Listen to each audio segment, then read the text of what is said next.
Salam, selamat sore untuk kita semua.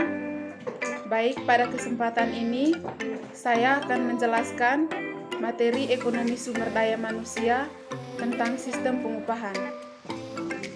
Sebelum saya akan menjelaskan materi, terlebih dahulu saya akan memperkenalkan diri. Nama saya Yuliana Celestina Anggun, NIM 31119075. Saya dari Universitas Katolik Widya Mandira Kupang, Fakultas Ekonomika dan Bisnis, Prodi Ekonomi Pembangunan semester 5. Baik, materi pertama yang akan saya jelaskan yaitu tentang sistem pengupahan di Indonesia selama COVID-19. Pemerintah mengeluarkan aturan baru mengenai pengupahan di masa pandemi COVID-19 untuk sektor padat karya tertentu. Kebijakan ini mengakomodir ruang kompromi soal upah antara buruh dan pengusaha. Saat ini, memang banyak pekerja yang hanya mendapat pemotongan gaji hingga unpaid leave atau cuti tak dibayar akibat perusahaannya terkena dampak pandemi COVID-19. Aturannya tercantum pada Peraturan Menteri Ketenagakerjaan Republik Indonesia Nomor 2 Tahun 2021 tentang pelaksanaan pengupahan pada industri padat karya tertentu dalam masa pandemi COVID-19. Bagi perusahaan industri padat karya tertentu yang terdampak pandemi COVID-19 dapat melakukan penyesuaian besaran dan cara pembayaran upah pekerja atau buruh. Penyesuaian itu meliputi besaran upah serta cara pembayaran upah, termasuk kesepakatannya berdasarkan antara pengusaha dengan pekerja atau buruh dan jangka waktu berlakunya kesepakatan paling lama tanggal 31 Desember 2021. Namun, aturan ini hanya berlaku untuk beberapa sektor industri padat karya. Di antaranya ialah industri makanan, minuman, dan tembakau.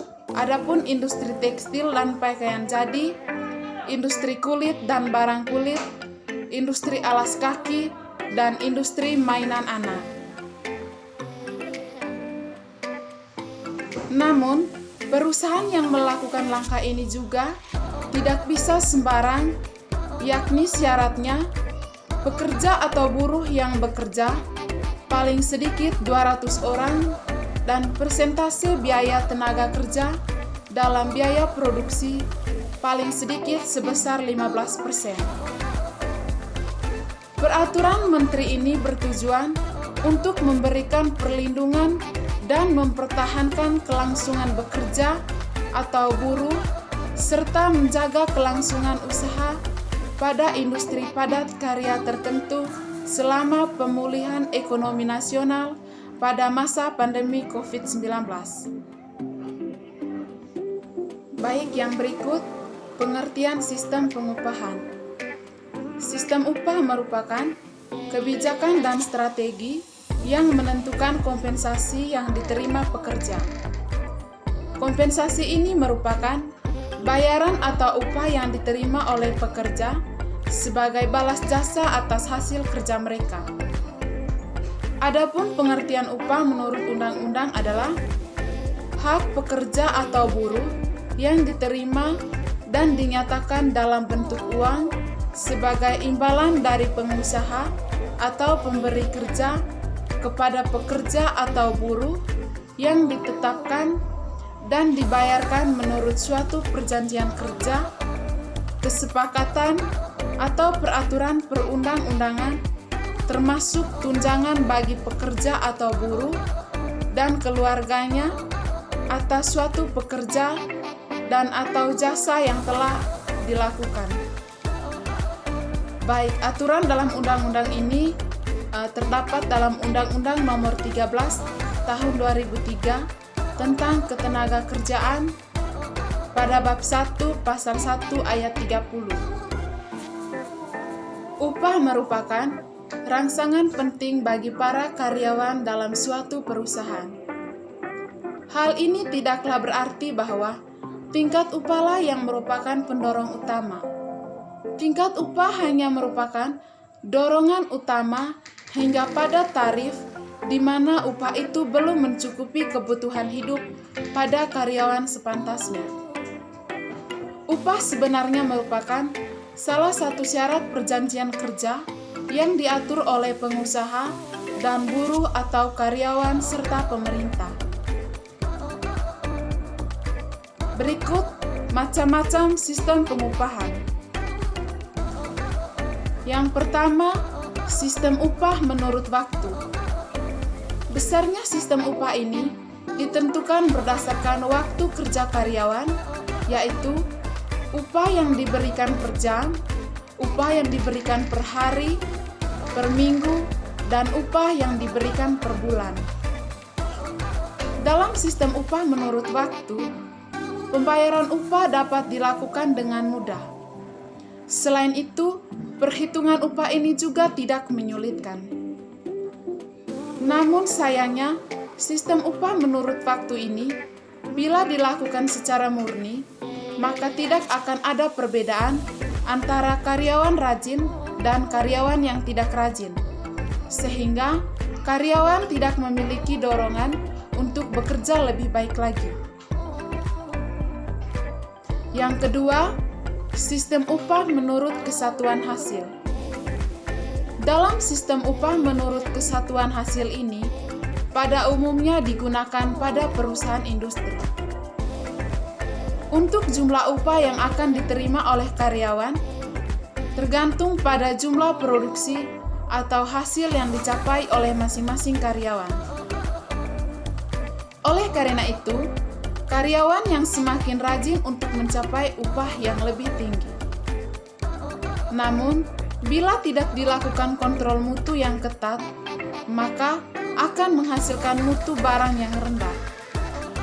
Guna mengatasi kondisi tersebut, maka langkah yang dapat dilakukan yaitu pengendalian mutu secara cermat dan ditetapkan batasan dalam upah minimal, tanpa memperhatikan hasil kerjanya. Yang ketiga, sistem upah borongan.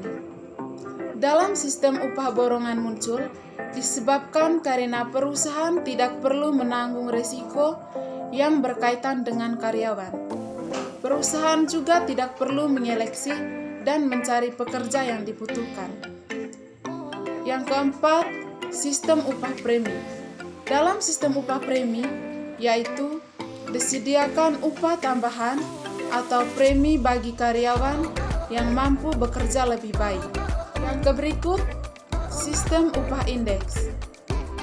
Sistem upah indeks merupakan upah yang dibayarkan berdasarkan indeks biaya hidup. Hal tersebut berarti naik turunnya indeks biaya hidup akan turut dalam menentukan besarnya upah yang diterima oleh pekerja. Yang berikutnya adalah sistem upah skala. Sistem upah skala merupakan upah yang dibayar berdasarkan skala penjualan. Hal tersebut berarti terdapat hubungan yang berbanding lurus antara jumlah penjualan dengan upah yang dibayarkan. Jika jumlah penjualan meningkat, maka upah yang dibayarkan akan meningkat pula. Dan apabila penjualan turun, maka upah yang akan dibayarkan juga akan menurun. Yang berikutnya adalah sistem bonus. Sistem bonus merupakan suatu usaha untuk memperbaiki kelemahan dalam cara pembayaran upah. Bonus merupakan pembayaran tambahan di luar upah atau gaji yang bertujuan untuk merangsang atau memberi insentif supaya karyawan dapat menjalankan tugas dengan baik dan bertanggung jawab. Yang berikut, sistem mitra usaha. Dalam pembayaran upah di sistem mitra usaha ini, sebagian diberikan dalam bentuk saham perusahaan. Saham tersebut tidak diberikan pada pekerja secara perorangan, melainkan pada organisasi pekerja di perusahaan tersebut. Yang berikut, sistem upah menurut banyaknya produksi atau produktivitas. Dalam hal ini merupakan sistem upah yang diberikan sesuai dengan peningkatan atau penurunan jumlah produksi barang atau jasa. Yang berikut, sistem upah menurut prestasi. Sistem ini merupakan upah yang diberikan sesuai dengan prestasi atau jumlah barang yang bisa dihasilkan oleh masing-masing pekerja. Yang berikut, faktor-faktor pengupahan. Ada beberapa faktor pengupahan. Yang pertama, penawaran dan permintaan tenaga kerja. Meskipun hukum ekonomi tidaklah biasa ditetapkan secara mutlak dalam masalah tenaga kerja, tetapi tidak bisa diingkari bahwa hukum penawaran dan permintaan tetap dipengaruhi. Untuk pekerjaan yang membutuhkan keterampilan yang lebih tinggi, jumlah tenaga kerja yang langka, maka upah cenderung tinggi. Sedangkan untuk jabatan-jabatan yang mempunyai penawaran yang melimpah, maka upah cenderung turun. Faktor yang kedua yaitu organisasi buruh. Ada tidaknya organisasi buruh, serta lemah kuatnya organisasi, pekerja akan ikut mempengaruhi terbentuknya tingkat upah. Adanya serikat pekerja yang berarti posisi penawaran pegawai juga kuat akan menaikkan tingkat upah. Yang berikut, produktivitas. Upah sebenarnya merupakan imbalan bagi pegawai. Semakin tinggi prestasi pegawai, sudah seharusnya semakin tinggi pula upah yang akan diterima. Prestasi ini biasanya dinyatakan sebagai produktivitas. Hanya yang menjadi masalah, nampak belum ada kesepakatan dalam melindungi produktivitas. Yang berikut, biaya hidup. Faktor lain yang perlu dipertimbangkan juga adalah biaya hidup. Di kota-kota besar, biaya hidup tinggi, upah juga cenderung tinggi. Yang berikut, pemerintah. Pemerintah dengan peraturan-peraturannya juga mempengaruhi tinggi rendahnya upah. Peraturan tentang upah minimum merupakan batas bahwa dari tingkat upah yang dibayarkan.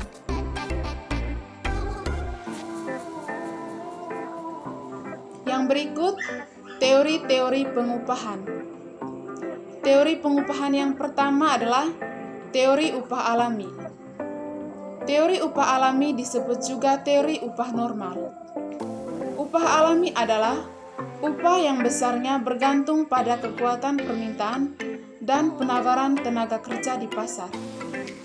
Upah alami merupakan upah yang dipakai sebagai acuan agar pekerja hidup layak. Adapun yang sesungguhnya diterima pekerja adalah upah pasar.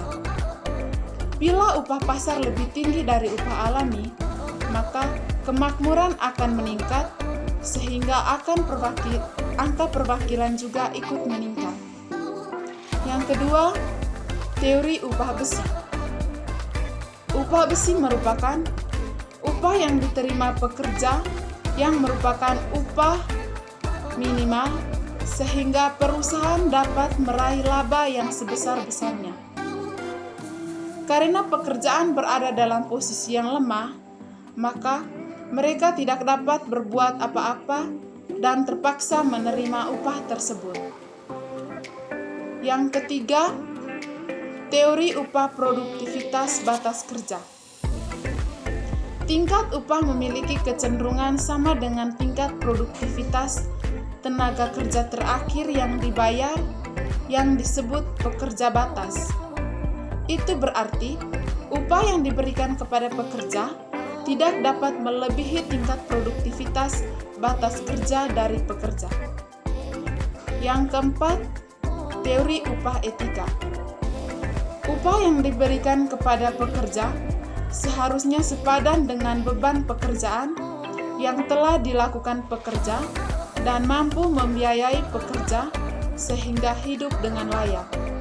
Yang berikut, teori upah diskriminasi. Teori ini menyatakan bahwa upah yang diberikan kepada pekerja tidaklah sama, tetapi sengaja dibedakan bagi setiap pekerja. Perbedaan upah ini dipengaruhi oleh faktor jenis kelamin, ras, tingkat pendidikan, tingkat keterampilan, dan tingkat pekerjaan.